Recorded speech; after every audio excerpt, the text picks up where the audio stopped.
அஸ்ஸலாமு அலைக்கும் வரஹ்மத்துல்லாஹி வபரகாத்துஹு. இன்றைக்கி நம்ம என்ன டாபிக் பார்க்க போகிறோன்னா, மேன்மை மிக்கவர்களின் மறுமையான வாழ்க்கையும் அவர்கள் பசியோடு கழித்த நாட்களும். இந்த காலத்தில் அல்லாஹ்வுடைய கிருபையை கொண்டு பலவிதமான ருசியான உணவுகளை நம் அனைவரும் உண்ணக்கூடியவர்களாக இருக்கோம். ருசியான உணவை புகழ்வதும் ருசியற்ற உணவுகளை குறை கூறுவதும் வழமையாகிவிட்டது. இதனால் அல்லாஹ்வுடைய கோபத்திற்கு ஆளாக வேண்டிய நிலைமை ஏற்பட்டுவிடும். வாழ்வதற்காக ஆகாரமே தவிர ஆகாரத்திற்காக வாழ்க்கை அல்ல.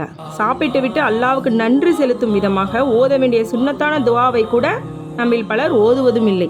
இதோ அல்லாஹ்வால் பெரிதும் நேசிக்கப்படும் முஹம்மது ரசூலுல்லாஹி ஸல்லல்லாஹு அலைஹி வஸல்லம் அவர்களும் அவர்களுடைய குடும்பத்தாரும் அவர்களுடைய தோழர்களும் இவ்வுலகில் பசித்திருந்த நிலையை கேட்போரின் உள்ளம் உருகிவிடும். அபூபக்கர் சித்திக் ரலியல்லாஹு அன்ஹு அவர்களுடைய மகள் அஸ்மா ரலியல்லாஹு அன்ஹா கூறுகிறார்கள், ஒரு சமயம் என்னுடைய கணவர் ஜுபைர் அலி ஸல்லல்லாஹு அலைஹி வஸல்லம் அவர்களுடன் வெளியில் சென்றிருந்தார்கள். எங்களுக்கு அண்டை வீட்டாராக ஒரு யூதர் இருந்தார். அவர்களுடைய வீட்டில் ஒரு ஆடு அறுக்கப்பட்டு சமைக்கப்பட்டிருந்தது. அதன் வாசனையாலும் எனக்கு இருந்த கடுமையான பசியின் காரணமாகும் என்றும் என் மனதில் தோன்றாத பேராவல் அதன் மீது ஏற்பட்டது. அப்பொழுது என் வயிற்றில் மகள் கத்தீஜாவை சுமந்திருந்தேன். ஆகையால் பசி பொறுக்காமல் அந்த யூதரின் மனைவியிடம் சென்று நெருப்பு கேட்டேன். ஆனால் எனக்கு நெருப்பு தேவைப்படவில்லை. மாறாக அவர் எனக்கு உணவளிக்க வேண்டும் என்பதற்காக கேட்டேன். ஆனால் அந்த பெண்மணி நெருப்பை கொண்டு வந்து கொடுத்தாள்.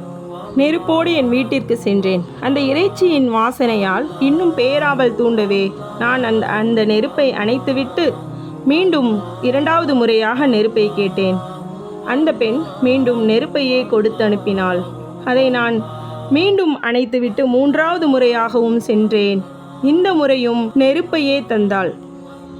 இதனால் நான் என் நிலையை நினைத்து அழுதே விட்டேன். இயலாமையில் அல்லாவிடம் துஆவும் செய்தேன். வெளியில் சென்றிருந்த யூதர் வீட்டிற்கு வந்து, வீட்டிற்கு யாரும் வந்தார்களா என விசாரித்தார். அதற்கு அந்த பெண், ஆம், ஒரு அரபி பெண் நெருப்பு கேட்டு வந்தாள் என்று அவர் சொன்னார். அந்த பெண்ணிற்கு இந்த உணவை கொடுத்து அனுப்பாதவரை ஒருபோதும் நான் சாப்பிட மாட்டேன் என்று கூறினார். பிறகு அவர் சில ரொட்டிகளையும் அந்த சமைக்கப்பட்ட இறைச்சியும் கொண்டு வந்து கொடுத்தார். அந்த நேரத்தில் அந்த உணவை விட சிறந்ததாக வேறு எதுவும் எனக்கு தோன்றவில்லை, அல்ஹம்துலில்லாஹ் என்று கூறினார்கள்.